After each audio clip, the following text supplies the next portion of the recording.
Alright, so I've seen a lot of people, Chris Andre namely, talking about Ben Davison being in Team Joshua, and shout out to Chris every time. He kind of, on his title, was saying maybe mole in camp, question mark, stuff like that. It is an interesting one, because I was also watching Hatman's vid on this a couple of days ago, where he was saying basically words to the effect of when Ben Davison was asked if he was to train Tyson Fury or to train Anthony Joshua against Tyson Fury, words to the effect of, that's a stupid question, but not given a direct, definitive yes or no answer. Now, we know obviously Ben Davison. Ben Davison came to the public eye in 2018. Was it? Yeah, it was 2018, 2018 there. Maybe it was 2017, but round about that time when he started working with Tyson Fury. At the time, none of us knew who Ben Davison was. I think our first real shot of him was against Billy Joe Saunders when he fought Akabov back in 2016. That was a short kind of notice job. Ben Davison was in the corner. Billy Joe didn't look good in that fight. A lot of people felt that he actually could have lost that fight. He really didn't look good. Then we didn't hear anything from Davison. And boom, he's training Tyson Fury. So a lot of people kind of had reservations about Davison, because I think he was only in his mid-20s at the time. He about 25, 26 at the time, so quite young, inexperienced. A lot of people had questions about him at the time. And for me, I've been saying this for a while, I think he's a very, very good trainer. I think that Ben Davison's biggest problem, and one of the reasons why he gets so much criticism, is that he lets his mouth run too much. How do I describe him? He's a bit too happy in front of the camera, and he's a bit too happy to give it all that. And at the end of the day, if you start doing that, a lot of people are just going to hyper criticize you. Like, even if you say do something or give some bad instructions, right? It might only be something small, but people will zone in on that. They'll hyper focus on that. They won't really look at any of the good things you've done, of which Ben Davison has done plenty in boxing. They'll look at the bad things he's done. So they'll look at Josh Taylor against Jack Catterall and say, oh, well, Ben Davison, he's clearly, look at this, look at that. Well, look at his previous fight. He looked fine against, I can't remember, Ramirez. Looked fine against him. Didn't look too bad there. Yeah, he looked bad in his next fight, but you could argue he still looked worse against Teofimo Lopez, although Teofimo Lopez was on form that fight, and that was with a different trainer. So Ben Davison gets a lot of criticism. Some of it is unwanted, and I think you only have to look at Lee Wood, and you'll see that he is able to take a fighter who was losing to Jesse Dickens, domestic level fighter, and bring him on to world honours. Arguably one of the best fighters pound for pound in the UK at the minute. I mean, I wouldn't go against that. Definitely up there. So it's a testimony to Ben Davison as a trainer. He is a good trainer.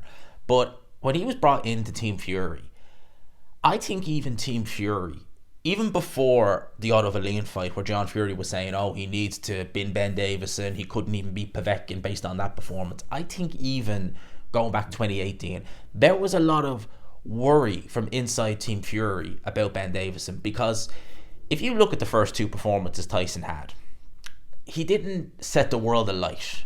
No one really expected him to. I didn't, and I don't think anyone really did against Efra Safiri and against Pianetta, because he was coming off the back of nearly a 3-year layoff. He lost well over 100 pounds in weight, alcohol, other substances as well.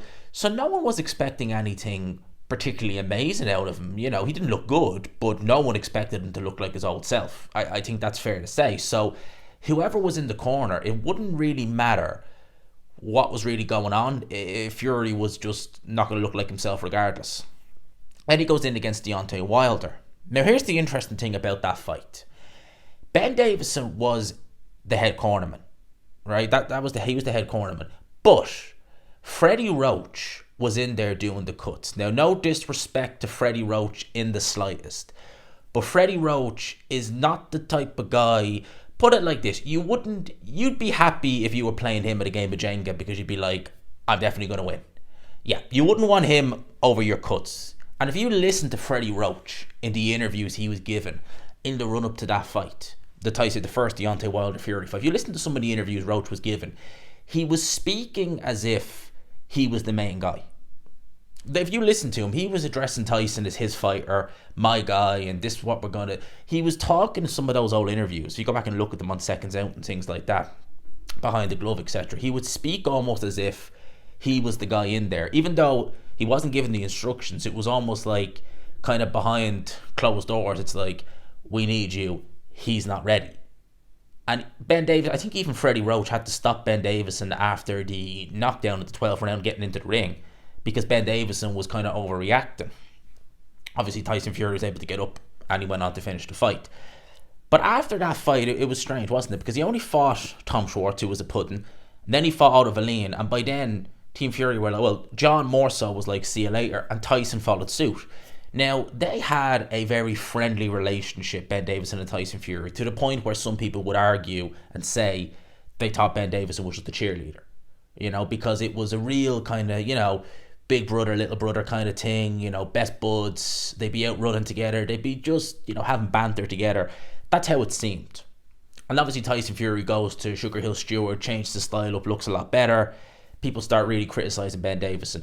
But it was only really John that did it. I don't recall Tyson ever criticising him or anything like that. And Billy Joe Saunders was still happy to work with Ben Davison, from fight to fight. He worked with him, I think, he worked with him for one of the fights. I think it was that, I can't remember the guy's name. The guy he fought in that little, was it Stevenage Stadium? It was a real small little arena. But he worked with him for that fight.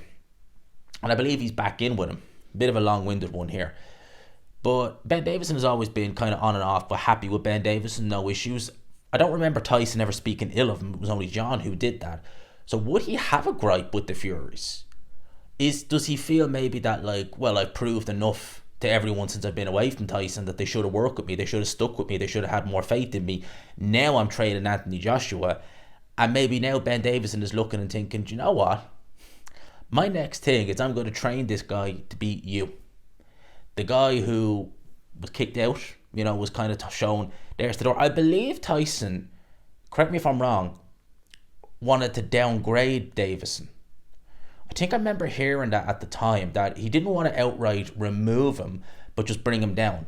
A bit like kind of, didn't Devin Haney do something like that? Like have Davison as kind of second or something in the corner, but not. Billy Joe did actually, with Mark Tibbs for that fight with Canelo. Something maybe like that, but apparently Davison didn't want it. So now he's thinking, right, if I can't be the main guy, so be it, I'm gone. I'm going to work with this guy. I'm going to work with Joshua. And I did find that interesting. That fight I think is always going to be there for both guys, regardless what happens in their respective careers. I think that if Joshua goes on to face Filip Hrgovic next year, which it looks likely he will end up doing, fights for an IBF title and wins it, and let's say Tyson Fury goes in there, let's say he loses to Alexander Usyk, doesn't invoke the rematch clause, I wouldn't be at all shocked if they did Tyson Fury versus Anthony Joshua, win or lose. I even think that if Anthony Joshua went in there against Filip Hrgovic and lost, not saying that I think he will, but he went in there and lost, and Tyson Fury beats Usyk decides, do you know what, I don't have it, I'm gone, I'm tired, everything, I'm happy, I'm gone. Fury will be straight away offering Joshua a fight. I think that fight's always going to be there for both guys in their respective careers. And I do wonder, because Ben Davison, he's not a bad trainer, and would he have, maybe there's no animosity on Tyson's end, but is there animosity on Ben's end? You got to remember, right? Ben Davison is still working with Billy Joe Saunders, which is amazing really when you think about it, that Joshua could be in the same gym as Billy Joe Saunders. And, Billy Joe, he was part of Team Fury for years and years and years. Tyson used to go to the ring sometimes with Billy Joe. I think he'd done it on more than one occasion. And Billy Joe will go to the ring with Tyson. Ever since that Canelo fight, we've never really seen, I don't recall them being even on Instagram or Twitter or anything together. Seems like there's a bit of a bridge there now between those two. And yeah, I think that's interesting now. So has Fury burnt a potential bridge with Ben Davison? Is now he looking to be the guy? Ben Davison is saying that with him, AJ could beat Alexander Usyk. I don't think he would. I think that Usyk has AJ's number. And I think that no matter what you do, that style of Usyk's will always be an absolute nightmare for Anthony Joshua. But I've always liked the Fury fight for Joshua. I've always leaned towards Fury. But God knows what he might look like now going into the Alexander Usyk fight. And with Ben Davison, if he decides to stay with Ben Davison, that is, he may very well go back to Derek James. But I think based upon that Otto Wallin fight, he will stick with Davison. Could Ben Davison have, a bee in his bonnet? Could he be looking at Team Fury or Tyson Fury and thinking, do you know what? I'm training AJ now. I'm training the guy that probably was the motivation, in fact, definitely was the motivation to a large part for you coming back. And now I'm training him to beat you. Mate, I wouldn't rule out that that's what's going on with Ben Davison. Wouldn't rule it out in the slightest. And, you know, Joshua, he looked good with Ben Davison, I have to say. He did.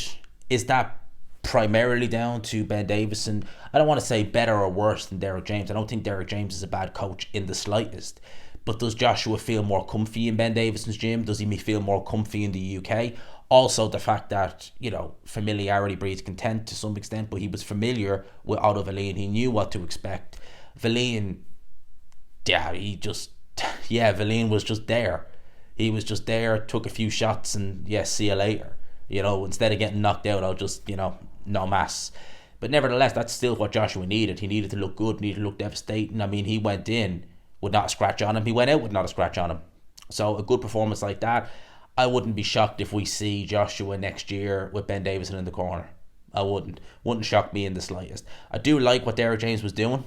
And I think that if you look at those two performances against Hellenius and against Franklin, although Joshua was very gun-shy in those fights, you look at the jab, you look at the footwork, it was an improvement.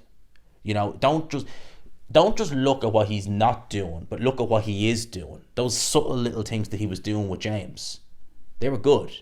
And if Ben Davison is going to refine them and add more to it and make Joshua a bit more aggressive, it's going to be interesting. But that's my thoughts on that.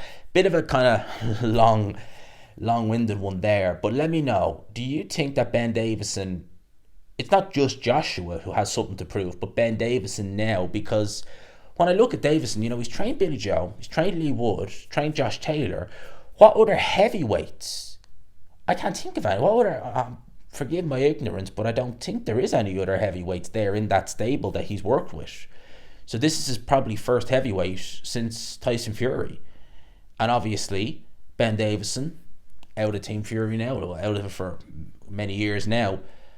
But is there that kind of animosity to just say, I could have done what Sugar Hill did, and I could have done it better. Now I'm training this guy. Let's see.